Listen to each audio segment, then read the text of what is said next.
Et oui, je vous le disais à l'entame de l'émission, la principale information du jour, c'est bien sûr l'acquittement de l'ex-première dame de Côte d'Ivoire, Madame Simone Gbagbo. Et à ce sujet, justement, l'intelligent d'Abidjan soulève plusieurs questions. La première, n'est-ce pas là la preuve qu'il n'y a peut-être pas de justice des vainqueurs dans le pays? La deuxième question, est-ce que cette décision fera jurisprudence dans le procès de Laurent Gbagbo et Blé Goudé à la Cour pénale internationale? Et surtout, est-ce que ces décisions ouvrent enfin la voie à une véritable réconciliation entre la population ivoirienne?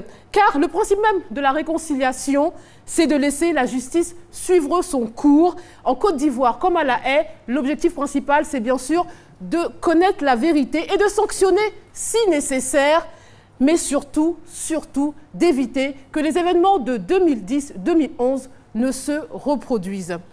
On change de sujet et l'autre personnalité du jour, c'est Alpha Condé qui s'est illustré hier lors de la cérémonie d'ouverture de la deuxième édition de la conférence internationale sur l'Afrique. Le président guinéen a voulu partager son expérience en matière de développement et il n'a pas mâché ses mots, c'est le moins qu'on puisse dire. Je le cite, « Nous sommes trop rattachés à la puissance coloniale, coupons le cordon ombilical et nous allons avancer. » À quoi il ajoute que l'Union africaine étant financée par l'Union européenne, dans ces conditions, comment peut-on parler d'indépendance? Très bonne question.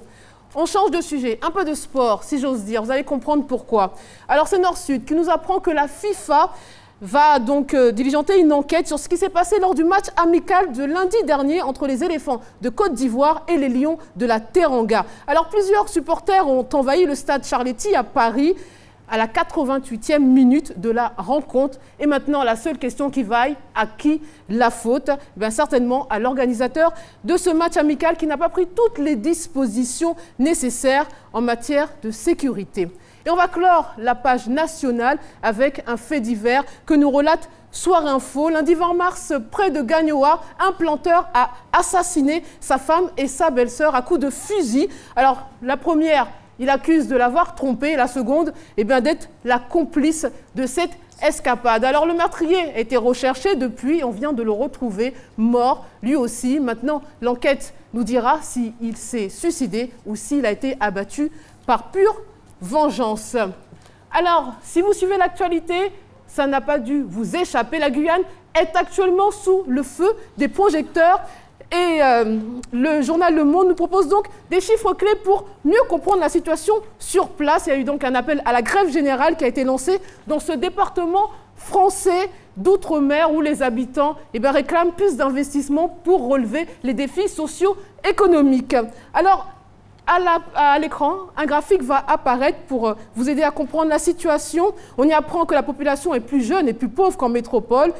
On y apprend aussi que le revenu annuel moyen y est inférieur de plus de 44% à celui de l'Hexagone et on compte près de 4 fois plus de bénéficiaires des minima sociaux, à quoi s'ajoute bien sûr le chômage record, l'insécurité chronique et l'accès aux soins limités. C'est donc le quotidien des 250 000 habitants de ce département ultramarin. Et on va finir avec l'insolite, et là, pour le coup, c'est une information qui est relayée déjà depuis plusieurs jours sur les réseaux sociaux, mais ça vaut le détour. Regardez, alors je vous explique. Aux États-Unis et au Canada, il y a ce qu'on appelle un jeu qui s'appelle le Kiss Mac. Alors, à quoi ça consiste, le Kiss Cam? C'est-à-dire qu'on va balayer le public avec une caméra et s'arrêter sur un couple, et ce couple doit s'embrasser. Alors, je vous présente notre couple. Vous allez le voir apparaître à l'écran. Et le jeune homme que vous voyez a catégoriquement refusé d'embrasser sa compagne en public. Et bien, cette dernière ne s'est pas fait de prier. Elle a réclamé le bisou à qui? Et bien, son voisin, un inconnu. Regardez, s'apprête à sourire, qui lui ne s'est pas fait prier. Alors, madame, moi, je vous félicite. Je vous dis 1 point, comme quoi, tel est prix qui croyait prendre. Allez, à demain.